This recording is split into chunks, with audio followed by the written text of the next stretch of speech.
Hey folks, my name is Josh Enyart. I specialize in emergency and tactical survival, bushcraft, and preparedness here in the eastern woodlands of the United States. And today I'm going to show all of you how to build a Dakota fire pit or Dakota fire hole.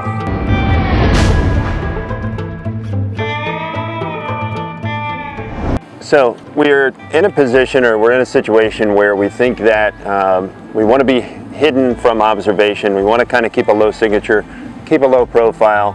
One of the best ways to do that, if you still need to have a fire, is called the Dakota fire pit or Dakota fire hole. It's the same thing.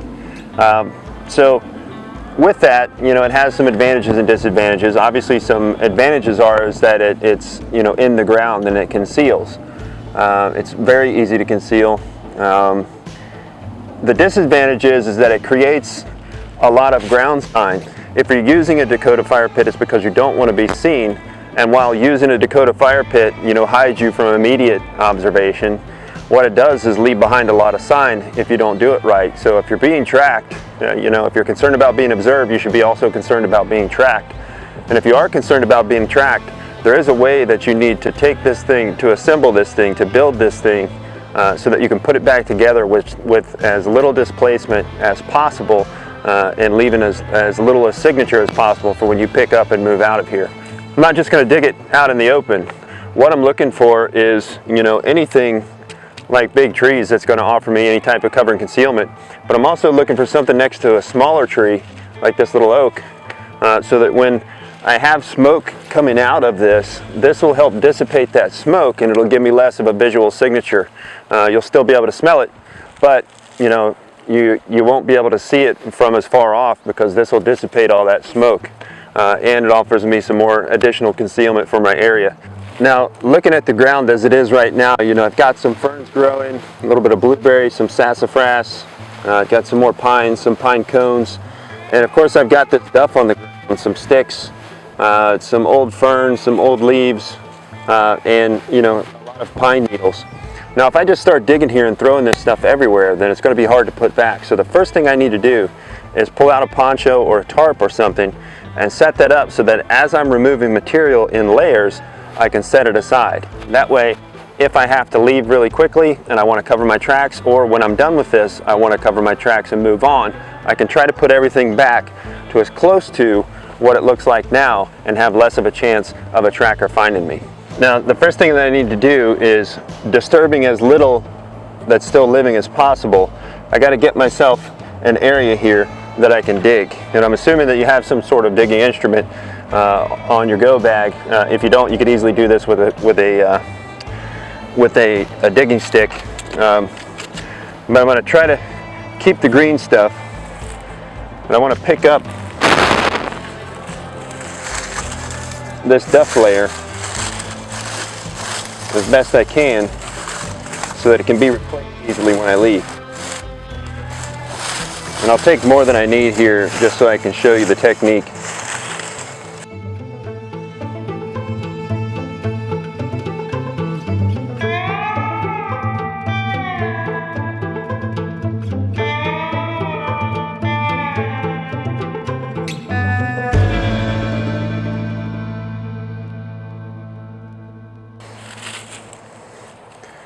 Some cordage right there.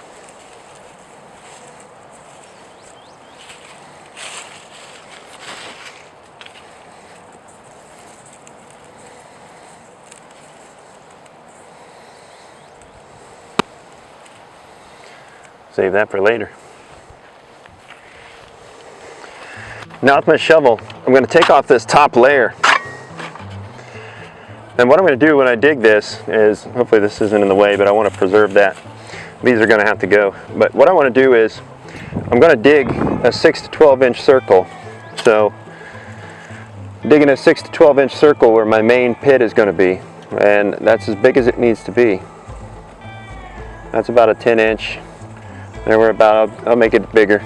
There's about 12 inches. And then on the upwind side, the predominantly upwind side, I'm going to put a ventilation hole. And in this case, the upwind side is kind of coming from that direction. So I'll probably put my main hole right here, and I put my vent hole out here. All right, and the vent hole is obviously quite a bit smaller. This is 6 to 12 inches. Your ventilation hole is between 6 to 8 inches, and it actually tunnels down. But I want the main portion of my fire to have the smoke come up through this tree, so this is going to be a good setup. So what I'm going to do is take those top layers, just kind of score around. And if you're doing this in like a sod, then you want to keep that layer intact, because that's what's going to go right on top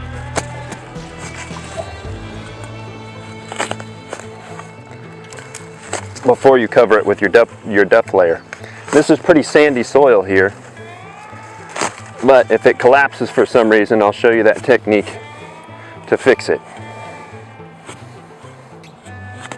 So I've kind of scored around and got my top layer. Now I'm going to start working my way through. This has got a lot of roots keeping it intact. I'm going to want to keep that integrity as best I can, and it'll go back together a lot easier in the end.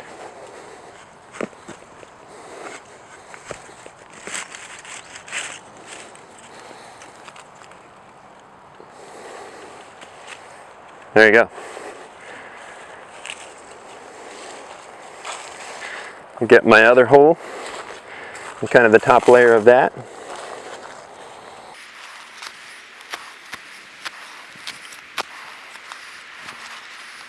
Because I want it to go right back on top there like a plug. Now all I'm going to do is dig this down to a depth of about 12 inches deep. And I have to keep in mind that all of this that I take out has to go back in. So I'm going to pick this up and put it over in the poncho in a separate area.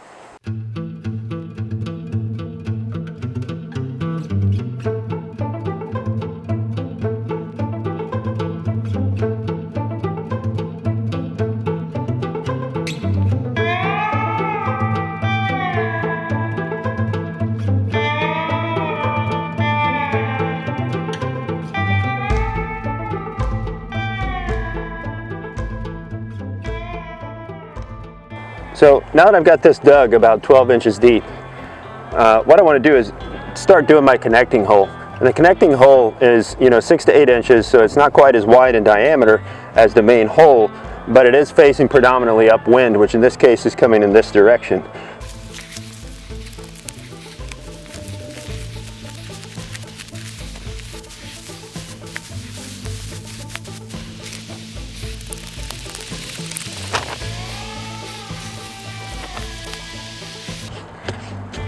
So what I'm doing is I'm kind of digging away with this stick. And in a permissive environment, I could get a big baton and just beat this through and connect the holes, and it's a lot quicker. But I'm trying not to make noise, I'm trying not to be found, trying not to be seen. So I'm taking the time to dig it out and then just scoop it out with my hands. And once I get down past the roots, I might be able to poke through a lot easier.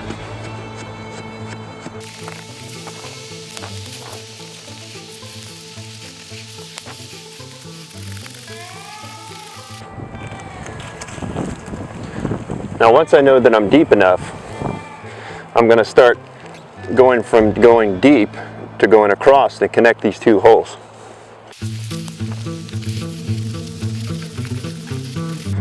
At this point you need to be really careful because you don't want to break your bridge, and it's really tricky with this soft sand. It makes it easy to dig, but it makes it hard to maintain the integrity of this bridge. But if it does happen to break, which I don't know if this one will, it looks like it's holding up pretty well. If it does happen to break, you can dig this out, and you can lay sticks across here, and then you can pack dirt back on top of that and achieve the same thing.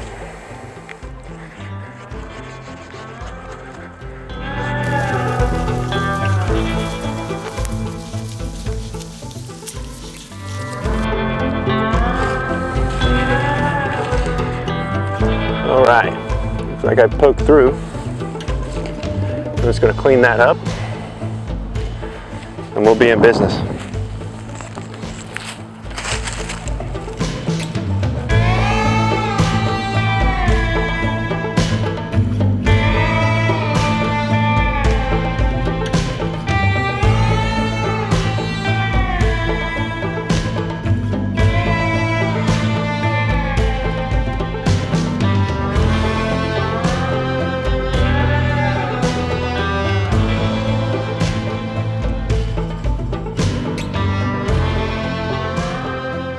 All right, so another very distinct advantage of this type of system is the fuel that you need to supply this and keep a hot can be, you know, a lot smaller. So one, that saves you a lot of time and energy processing larger sustaining fuel. But two, it's a lot less of a signature that you're leaving behind. You can just continue to feed little broken sticks that you find all over the place, and not make a lot of noise with the hacking with an axe and the sawing and things like that. So similar to kind of what the Swedish stove or the Swedish fire log principle or the rocket stove principle, you've got that going on with the Dakota fire pit as well. And I took the time and collected some tinder. Anytime you're walking along, you never know where you're going to need to stop and sit down and set up camp. You don't know what's available in that area. So always, you know, possum mentality, fill that possum pouch. As soon as you find something, stow it away. So what I've got here is kind of a collection of some coarse, some medium, and some fine material. And I try to do all my tinder bundles that way because my goal is to save resources. I don't want to use a lot of fuel, and I don't want to use a lot of the ferrocerium rod. So my goal is to be able to get, you know, if I'm using a ferro rod like I'm going to do for today, if I'm using a ferro rod, I'm trying to get that in 3 strikes or less. 1 strike being the goal. So building that correct tinder bundle from the get-go is key. So I collected some broom's edge, I've got some dog fennel, which is dry, and then I've got some milk thistle fluff, my fine / super fine tinder. So my coarse tinder is anything that has a cuticle. Land plants have a waxy cuticle on them. You probably felt it in like a straw bale, something like that. But they have a wax on them that you have to get through. That wax first has to melt before it can ignite, just like any solid wax. So that coarse material, anything with a cuticle, goes on the outside. This fine, dry, brittle dog fennel, you know, wildflower, flower heads, that sort of thing, that's going to be on towards the inside because that's going to readily accept a spark. And then just to be safe, I'll put some sort of flash tinder in the middle. In this case, I'm using milk thistle, or I'm sorry, bull thistle, because that's what I found. That's what I'll put towards the center. So I'm going to build that real quick, get this fire going, and we'll boil some water. So I'm going to take my broom's edge, also known as broom sage to some. I'm going to take I'm going to fold these flower tops towards the inside, because that part is a little less, sorry, I've still got a piece. Put that towards the inside. And it's a little too brittle to fold into a true bird's nest. But I've got it started. I'm going to take these super brittle flower tops and put those towards the inside. I want to flip that. So I got the good fine stuff there. Then I'm going to take this flash tinder, this thistle, and pack it right there towards the middle. Since I'm using a ferro rod, I don't have to have, you know, since I'm using a ferro rod, I don't have to have a perfect bird's nest. I just want it to go from the finest to the more coarse material. So the key thing is, I've got all my fuel on standby, I've got all my smalls, and I've got some sustaining fuel there. But if my tinder bundle is correct, I should be able to get this within 1 strike.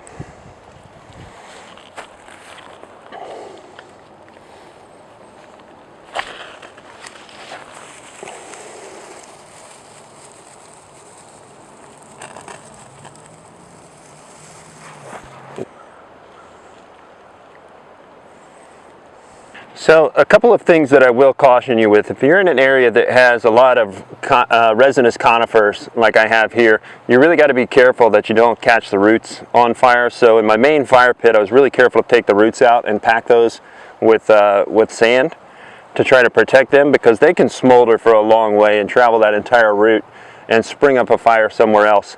The same is true if you're building one of these in an area that has a really dense kind of peat flooring. If you have a lot of peat, really anything with a lot of organic matter that can smolder can carry this heat for a long way and spring up fires elsewhere. So the other thing that I'll caution you on is these things are highly efficient.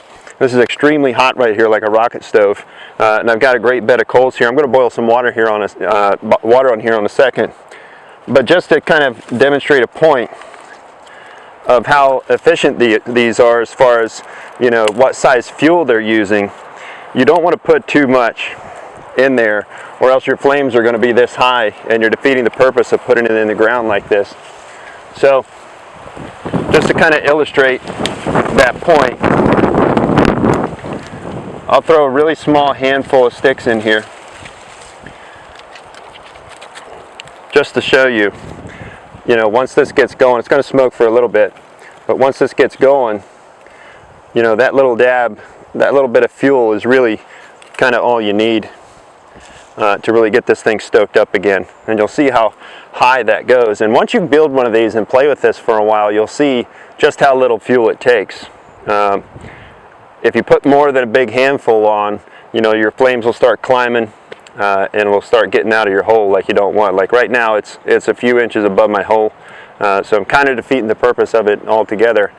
But you can see I only threw in just a small handful of sticks. But that'll give you an idea and give you a gauge of just how efficient these can be.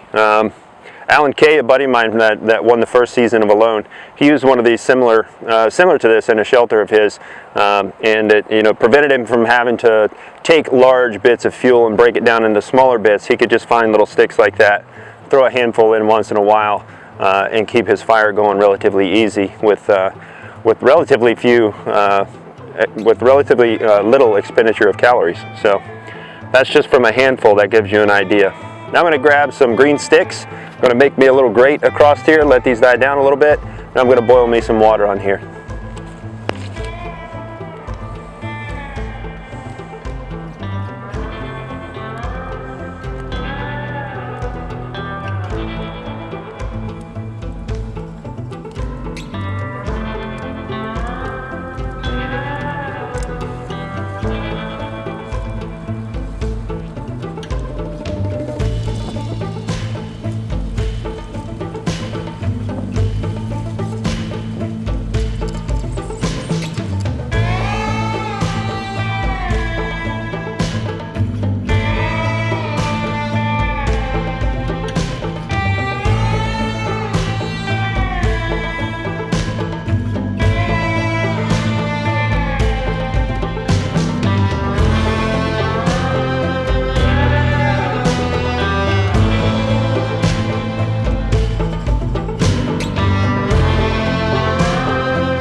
That's the Dakota Fire Pit. If you have any questions, post them in the comments section below. Like on this, share it with your friends. If you got anything, throw it in the comments, and I'll see you in the next video. Thanks for watching.